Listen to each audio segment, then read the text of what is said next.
जब सिख धर्म के इतिहास की बात होती है तो सिख धर्म के संस्थापक और प्रथम सिख गुरु गुरु नानक देव जी का जिक्र ना हो ये हो ही नहीं सकता। आज सिख धर्म दुनिया के कोने कोने में फैला हुआ है।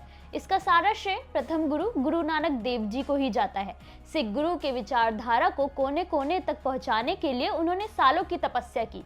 ये तपस्या ही उनकी यात्रा को दर्शाती है, जिन्हें सिख धर्म में उदासियों कहा जाता है। गुरु नानक देव जी ने अपने पूरे जीवन काल में 5 उदासियों की थी, जो कि करीब 28 सालों तक चली, और इन्हीं उदासियों में वो भारत ही नहीं बल्कि दुनिया के कई हिस्सों में गए। जब हम सिख धर्म की फलने फूलने की बात करते हैं तो ऐसे कई राज्य और देश हैं जहां सिख धर्म शुरुआत से ही फला फूला था, और उन्हीं में से एक राज्य है भारत के पूर्व में बसा पश्चिम बंगाल। अपने इस वीडियो में हम पश्चिम बंगाल में सिख धर्म की स्थापना और उसके फलने फूलने की कहानी को विस्तार से जानेंगे। कैसे वहां न केवल प्रथम गुरु ने अपने कदम रखे थे, बल्कि 9वें गुरु गुरु तेग बहादुर जी का वहां कई सालों तक निवास स्थान भी रहा था। नमस्कार, मेरा नाम है मोहिनी और आप देख रहे हैं नेटगिट पंजाब।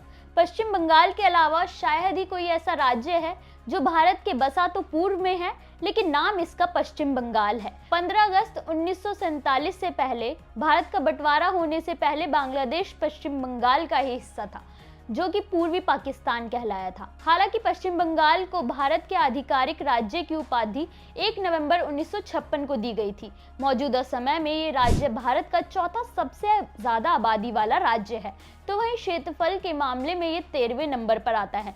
पश्चिम बंगाल का क्षेत्रफल 88,752 वर्ग किलोमीटर है। तो वहीं जनसंख्या की बात करें तो साल 2011 को जनगणना के अनुसार पश्चिम बंगाल की जनसंख्या 9,12,76,115 के आसपास थी, जो कि अब बढ़कर 10.56 करोड़ के आसपास हो चुकी है।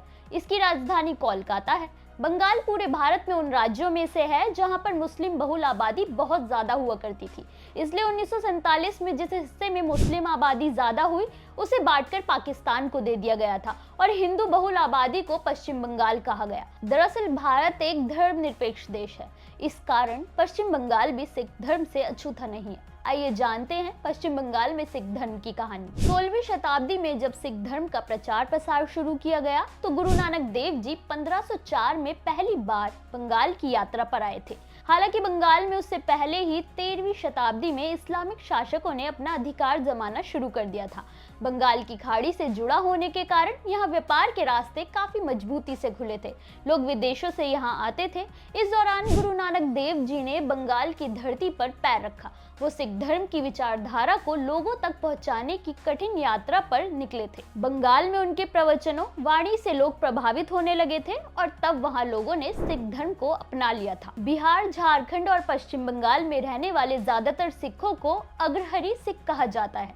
उनके बारे में कहा जाता है कि ये वो लोग हैं जिन्होंने गुरु साहिब की बातों से प्रभावित होकर सिख धर्म अपना लिया था। इनके बारे में ये भी प्रचलित है कि ये सिख असल में बनिया जाति समूह से नाता रखते थे, जो कि मूल रूप से पंजाब के ही रहने वाले थे। हालांकि गुरु साहिब से प्रभावित होकर इन लोगों ने खुद को खालसा पंथ के रास्ते पर जाने का फैसला किया। पश्चिम बंगाल में सिख आबादी की बात करें तो साल 2011 के अनुसार बंगाल में करीब 63,523 सिख धर्म को मानने वाले थे, जो कि यहाँ की आबादी का करीब 0.07% थी। मुख्य रूप से सिख राजधानी कोलकाता में ही रहते हैं और अपनी संस्कृति के साथ साथ बंगाल की संस्कृति में भी घुल मिल गए हैं। वहीं सिख इतिहास के अनुसार 1666 से लेकर 1668 तक 9वें गुरु गुरु तेग बहादुर साहिब बंगाल की यात्रा पर आए थे और सिख धर्म की धार्मिक मान्यताओं, सांस्कृतिक परंपराओं और प्रसार प्रचार करने में अहम भूमिका निभाई थी। 18वीं शताब्दी तक बंगाल में सिख एक मजबूत समुदाय था, जिसका जिक्र खुद फ्लेमिश कलाकार फ्रांस बाल्टाजार सॉल्विंस ने भी 17वीं सदी के अंत में अपनी कलाओं में किया है। 20वीं सदी तक बंगाल में सिखों ने ट्रांसपोर्ट और कई कारखानों में अपना आधिपत्य स्थापित कर लिया था। लोग उन्हें सरदार जी कहकर बुलाते थे। हालांकि बंटवारे के बाद सिखों की पहचान वहां थोड़ी कमजोर होने लगी थी, लेकिन फिर भी पश्चिम बंगाल एक ऐसा राज्य है जहां सिखों की अच्छी खासी आबादी है, जो यहाँ की अर्थव्यवस्था में अहम भूमिका निभाते हैं। वहीं यहाँ गुरुद्वारों की बात करें तो गुरुद्वारा बारी संगत यहाँ का सबसे ऐतिहासिक गुरुद्वारा है।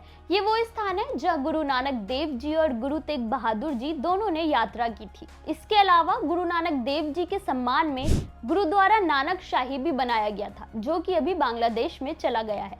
सिख बंगाल की सरकार के लिए कई मामलों में आभारी रहते हैं, क्योंकि 1984 दंगों के दौरान तत्कालीन सीएम ज्योति बसु ने सिखों की सुरक्षा के लिए कई कड़े कदम उठाए थे, जिसके लिए सिख समाज हमेशा उनका शुक्रगुजार रहा। आज बंगाल में सिख समुदाय इकलौता ऐसा समुदाय है जो बिना किसी विवाद के शांति से वहां रह रहा है, जो हमेशा लोगों के साथ उनके अनुसार ढलकर चलते हैं, और शायद इसलिए वहां सिख सबसे हटके माने जाते हैं।